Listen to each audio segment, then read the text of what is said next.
So yan po mga boss ang SYM bonus 110. Ituturo ko sa inyo kung paano ba mag power up line. Katulad dito mga boss, naka battery operated na po yung headlight mga boss. Ang kaibahan po mga boss kung hindi nyo i-power up line yung headlight na sa inyong motor, lalong lalo na po naka LED na yung headlight bulb, at syempre battery operated po yan mga boss. At ngayon pailawin po natin yung headlight niya sa gabi mga boss para makita nyo ang kaibahan na hindi pa nilagyan ng relay yung headlight o tinatawag po nila na power up line. Okay? By the way mga boss, sa power up line, kailangan po natin ito pong isang relay. At mamaya, i-explain ko sa inyo mga boss step by step kung paano ito gamitin ng relay sa power up line mga boss. Okay? At ito po ang kaibahan mga boss na hindi po na power up line. Tingnan nyo yung headlight. Kapag nag-signal light mga boss, sumabay po yung headlight mga boss. Okay? O, tingnan nyo. Kumukura po yung headlight mga boss habang umilaw po yung signal light mga boss. Lalo po sa gabi mga boss, tingnan nyo, napaka-klaro po na mag-fluctuate po yung ilaw niya. So mabibling po yung headlight niya, sumabay po sa kanyang signal light. At ngayon mga boss, subukan natin. Tingnan nyo mga boss para makumpara nyo natapos natin na power up line. Okay, tingnan nyo. Kahit naka-hazard pa ang motor mga boss, tingnan nyo yung headlight, hindi po kumukurap mga boss. Okay, wala pong kurap mga boss. At subukan natin sa gabi mga boss. So yan po ang kaibahan mga boss. Kung naka-power up line ay stable po ang kanyang ilaw mga boss, ay hindi po kukurap. Okay?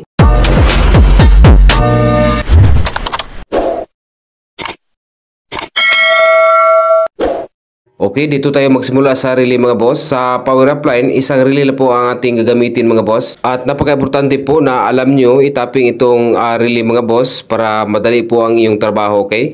Ang function po ng ating relay sa power up line mga boss, para po madirekta ang supply po sa ating headlight from positive ng battery patungo po sa supply ng ating headlight mga boss. Okay? So 5 pins po ang ating relay ginagamit mga boss. So sa bawat paa nito ay may number po ito mga boss. Okay? So ito po ang kanyang number mga boss. Nakita nyo, may number 30 at dalawang 87 at may 86 at saka 85 mga boss. Okay? So itong number 30 na paa na ating relay mga boss, yan po ang common at nakatap ito sa mismong positive ng battery mga boss. Pero before nyo ilagay sa positive ng battery terminal, lagyan mo na ito ng fuse mga boss. Okay? At ito namang number 86 at 85 mga boss, yan po ang trigger ng ating relay mga boss. Kahit magkabaliktad po ito sa pagtapping, itong 85-86 mga boss, basta mapasukan lang po ito ng negative at positive mga boss. Okay? At next mga boss, itong dalawang 87 mga boss, itong 87 na sa gitna mga boss ay hindi na po natin yan gamitin, ikukundi mo natin yan mga boss. Ang gagamitin lang natin yung sa pangitaas na 87 mga boss, at nakatap po yan patungo po sa ating switch sa ating headlight mga boss. Okay? So 4 lang na pins ang ating hinangan ng wire mga boss. At yung sa gitna ay hindi natin gagamitin yan mga boss. Okay? Para hindi kayo malito sa pagtapping mga boss, itong red wire dito po natin hinang sa number 30 mga boss. Dahil itong number 30 nakatap po ito sa positive terminal ng ating battery at dumaan po sa fuse mga boss. Okay? At next mga boss, ito namang number 85 at 86 mga boss. Itong dalawang wire na magkatulad po mga boss, ito po ating platandaan na para hindi po tayo malito sa pagtapping mga boss. Dito po natin ihinang sa number 85 at 86 mga boss dahil magkabaliktaran po ito, walang problema. Basta kayo mapasukan lang po ito ng positive at negative mga boss. Okay? At pang last mga boss, ito namang number 87 normally open. Black wire po ang ating platandaan. Diyan itapping po natin yan mga boss. Okay? At ito namang number 87 mga boss, yung sa pangibabaw, yan po ang output supply ng ating relay. At nakatapo ito patungo po sa ating switch sa ating headlight mga boss. Okay? At ngayon umpisa natin sa paghinang mga boss.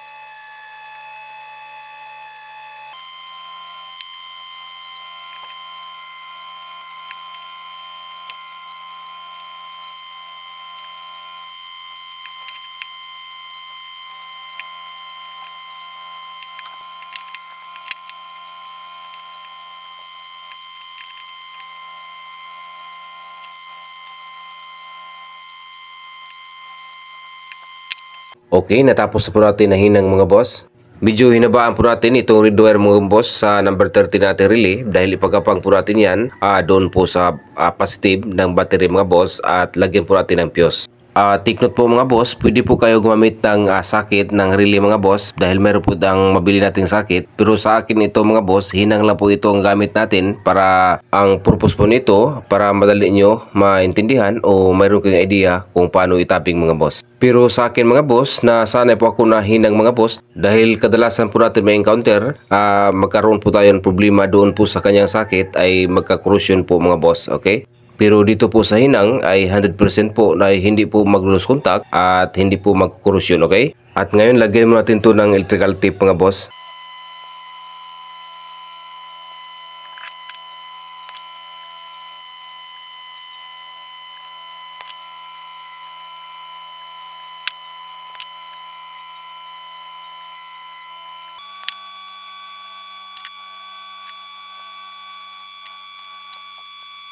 Okay, natapos natin na lagyan ng electrical tape mga boss at ngayon ready na po ito sa pagtapping at punta na po tayo sa motor mga boss, okay? So ito po ang SOIM ng ating kakabitan ng relay mga boss. Sa SOIM mga boss bonus 110, mayroon pong switch o patayan po ang kanyang headlight mga boss. Okay, ito po ang switch ng kanyang headlight. Tapos ito po ang high and low na switch mga boss, okay? At ngayon diretso po tayo sa kanyang regulator mga boss. By the way mga boss, ito pong SOIM full wave na po ito mga boss. Tingnan nyo, ito po ang full wave na regulator. Tapos yung lumang regulator niya nasakit, ito po mga boss. Okay, tanggalan po natin to ng electrical tape. Take note po mga boss, katulad po nito naka full wave na, hanapin nyo lang itong yellow wire doon po sa sakit ng regulator dati mga boss. Yang pong yellow wire mga boss, itong nasa sakit ng regulator, patungo po yan sa switch ng ating headlight mga boss, okay? At ngayon tanggalin natin itong electrical tape mga boss. Itong nakatap itong yellow wire patungo po sa kanyang headlight switch mga boss. At ito namang wire mga boss na dinugtong dito sa yellow wire, nakakunik po yan doon po sa ECC o accessories wire sa motor mga boss. At yan, tanggalin po natin ng electrical tape, i-disconnect po natin yan, okay? Okay, na-disconnect na po natin ang accessories wire na dinugtong po sa yellow wire mga boss. Okay? Para malaman nyo kung totoo bang accessories wire ang wire na ito at gumamit kayo ng test light, kapag in-on yung susian, umilaw po ang test light mga boss. Okay? So, confirm po mga boss, in-on po natin susian, umilaw po ating test light at ngayon patayin po natin ang susian. Okay? So, yan lang po ang technique kung paano mag-identify kung ito ba ay accessories wire. Okay? At next mga boss, dito naman po tayo sa relay kung paano ba i-tapping. Ipiste mo natin itong relay mga boss. Okay, ang una po natin i-tapping mga boss, itong accessories wire. Dito po natin i-tapping itong white wire mga boss. Kahit magkabaliktaran ito dahil ito po ang trigger ng ating relay mga boss, okay? Ang sunod po natin i-tapping mga boss, itong number 87 normally open sa relay mga boss. Ito po, black wire po ang ating palatandaan at dito po natin i-tapping sa yellow wire patungo po sa headlight ng ating switch mga boss.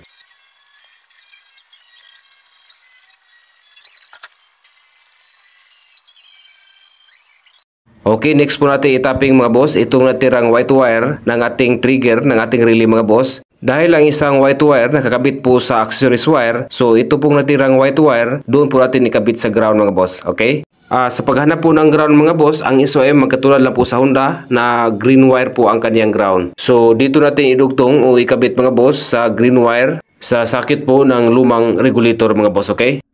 Take note po mga boss, sa pagtapping po ng ground katulad nito mga boss, dagdagan nyo ng isang wire at i-jumper nyo sa body ground o pwede kayo kumuha na sa mismong negative terminal ng battery mga boss, okay?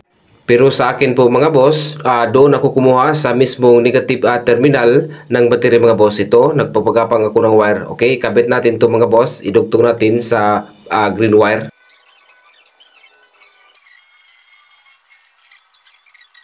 Okay, panglas po mga boss, itong isang wire, itong red wire mga boss, galing po ito sa number 30 ng ating relay mga boss. Ipapagapang po natin to doon po sa mismong positive ng battery at lagyan po natin to ng fuse, okay? At ngayon, i-organize mo natin to at lagyan po natin to ng electrical tape mga boss para malinis at safety po, okay?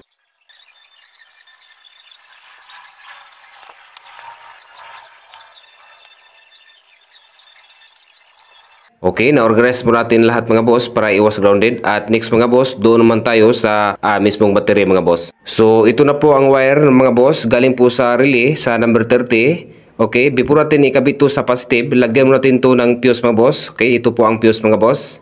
at dyan po natin ilagay sa positive ng battery, okay? I-organize natin to mga boss.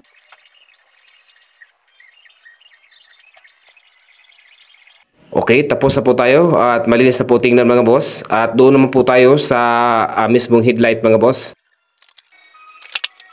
So ito po ang wire na ating headlight socket mga boss. Okay, hanapin nyo lang itong green wire mga boss dahil yan po ang ground. Ang gawin po natin yan mga boss, dudugtungan lang po natin ng wire mga boss. Tapos pwede nyo ikabit ito sa body ground o pwede po kayo sa mismong negative terminal ng ating battery mga boss, okay? Pero sa akin po mga boss, doon ako kumuha ng ground sa mismong negative mga boss. At pinapagapan ko dito mga boss, okay? Ito ng wire mga boss, ito po galing po ito sa mismong negative ng battery mga boss, okay? Ikabit natin mga boss.